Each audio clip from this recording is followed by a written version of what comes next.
Hello, my name is Kylie Pinkston, and today I'm going to be informing you the pros and cons of doing a puzzle in your spare time. I have been doing puzzles since January of last year, 2021, and since that date I've completed a total of 6 puzzles. I've completed this 2,000 piece one, 3 1,000 piece ones, such as this one, and 2 500 piece ones, such as this one. Doing puzzles is a hobby that I've really come to enjoy, and I'd love to share it with you. So to begin, we can start off talking about the pros.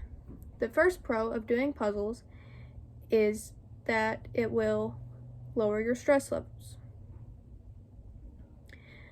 I understand. Everyone has that room that they've been putting off to clean, or that pile of laundry that's been growing for the past month, or those dishes that they just don't feel like putting away, and that's okay. You cannot look at a puzzle as a task. Instead, you look at it as a gateway to a land where none of that other stuff exists. In that moment, all you have to worry about is the puzzle itself. During a puzzle, you get a mental break. You can listen to your favorite playlist, you can watch your favorite shows, or if you're up for it, you can do that homework and fold that laundry that you've been putting off, unless you're not a fan of multitasking, which is fine. Just focus on the puzzle. That's all it asks you to do. The second pro of doing puzzles is that it will sharpen your mind.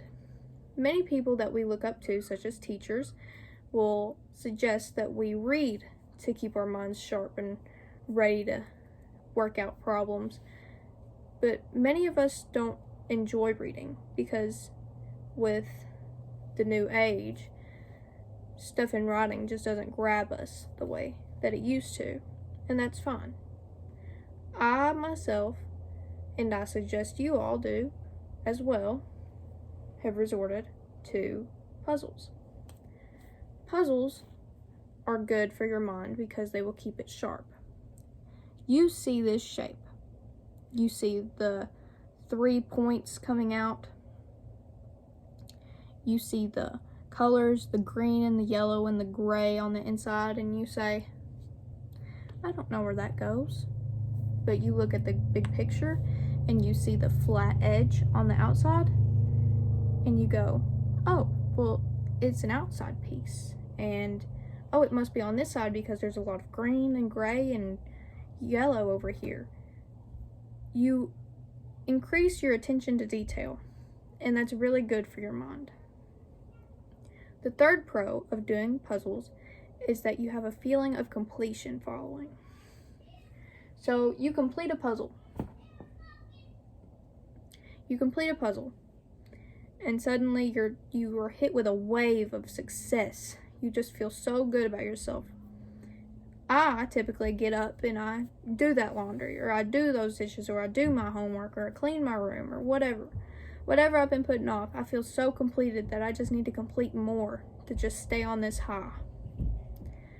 However, there are cons of doing puzzles. The first con is that you need space for puzzles. If you look, puzzles will show how big they are. This puzzle says it's 38.5 inches by 26.5 inches. Some people don't have that space. So in order to do this puzzle, you'd have to find this space, which could be difficult, however, not impossible. The second con of doing a puzzle is it doesn't necessarily come with the puzzle itself, it's just your situation if you have children or pets. So you lay a plate of bacon down on the table. Who's going to come running before any of the children do? The dog. If you have a dog, of course. Your dog will come running, and he'll probably, hop up on that table, try to get that bacon. He just wants it. He's hungry. He smells it. Doing a puzzle, if your dog happens to hop up on that table, it's going to come down with him. And if you have a child, they're probably going to try to help. And although this isn't always a bad thing, children, they put stuff in their mouth a lot. That's not always good for puzzle pieces. You never want to get them wet. They can endure moisture, but it's not the best way to have your puzzle pieces. The third con is that it's time consuming. Like I said in the beginning, or I may not have said it, but 6 puzzles in a year does not seem like a lot. However, each puzzle requires its own window of time and patience. If you're trying to race yourself to finish it as quickly as you can, it's not going to be a stress reliever for you. It's going to be even more stress, which is why I say don't look at it as a task. Look at it as somewhere to get away from it all.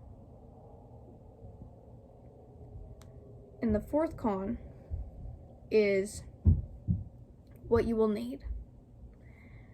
Puzzles take money and time, yes, but they will take money. I was gifted this puzzle, and it isn't too expensive, but it did cost money.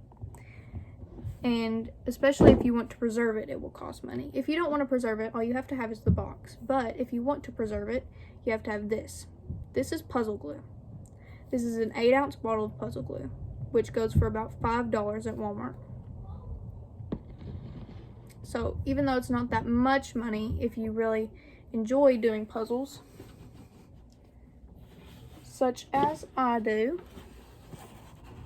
I have more over there, but if you really enjoy doing puzzles, it's going to take a little bit, so you will need to put aside a little bit of money for that. In conclusion, puzzles will improve your mental state if you use them correctly. If you race yourself to the finish line of a puzzle, it will not do very much for your mental state.